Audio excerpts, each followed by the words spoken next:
Hey, what's up you guys? It's me, Lingotitan here, back here with another video again. And in this video, I wanted to make something for you English learners out there. If you're looking for some useful resources to learn English with, I believe I have some good resources for you to use to help you grow in learning English. To give you guys some background, about a year ago, I started learning Korean, Japanese, and Chinese Mandarin, and more recently Cantonese. And although these languages have their difficulties, along the way I discovered a pretty simple yet cool way to learn these languages, and that's by using something called a graded reader, or level readers as they are known as too. And today I'll be showing you two level readers I believe will help you in learning English more effectively.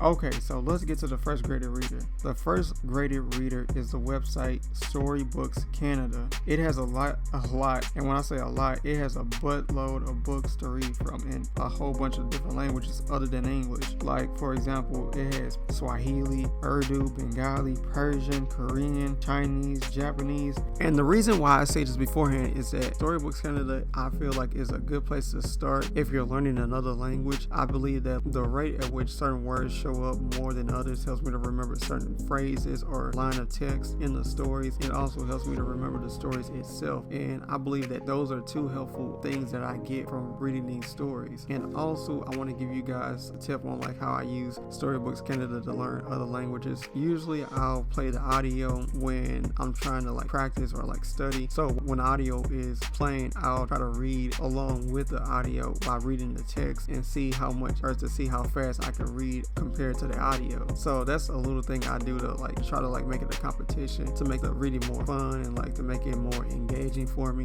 And you can try it as well if you like. And that's pretty much it for Storybooks Canada.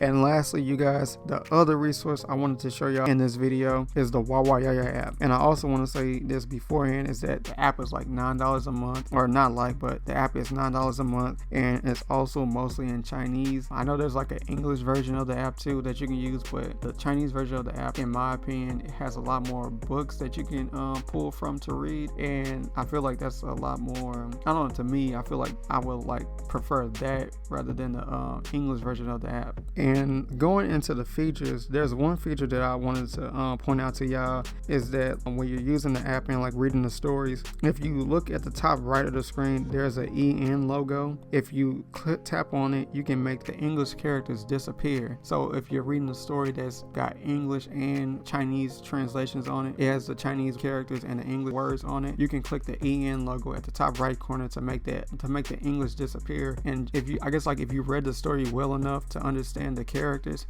you can just try reading in Chinese for the entire story, or I guess like part of it. And also a Chinese character on the left of the EN logo. So if you want to read it in just English, for those who are studying English, you can pretty much like just tap the Chinese character and like it makes all the Chinese characters go away. And I just wanted to make note of that because I feel like that this is a cool feature, and this is something I don't really see in like other apps. And also, just like the Storybooks Canada app, the Wawayaya app has an audio feature. On the Wawayaya app, if you're reading the story, or when you're reading the story, it has 3 selections for the audio feature. It has a 1, 2, and 3. Those are pretty much like the rate at which the narrator speaks. So 1 is like really slow, 2 is kind of like mildly slow, mildly like fluent, for lack of a better term, and then 3 is just like a little bit more fast and more fluent. Depending on like how you want to choose, you can choose 1, 2, and 3 depending on where your listening skill is at. I always kind of go in between like 1 and 2 because like my Chinese Mandarin listening skills are like pretty okay. I'm okay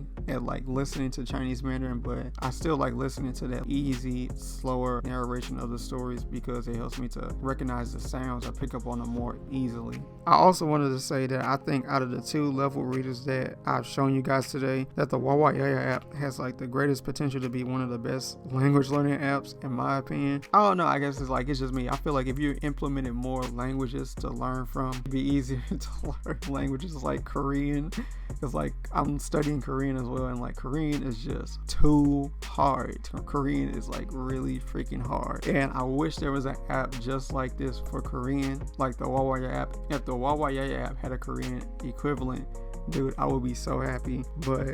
And yeah, that's pretty much going to be it for me, you guys. I hope this video was helpful and introduced you to some level readers that you didn't know about, and that you've gotten some good information out of this. But that's gonna be it for me, you guys, and I will see y'all all next time. This is Lingotitan signing out. Thanks for watching the video, and bye bye.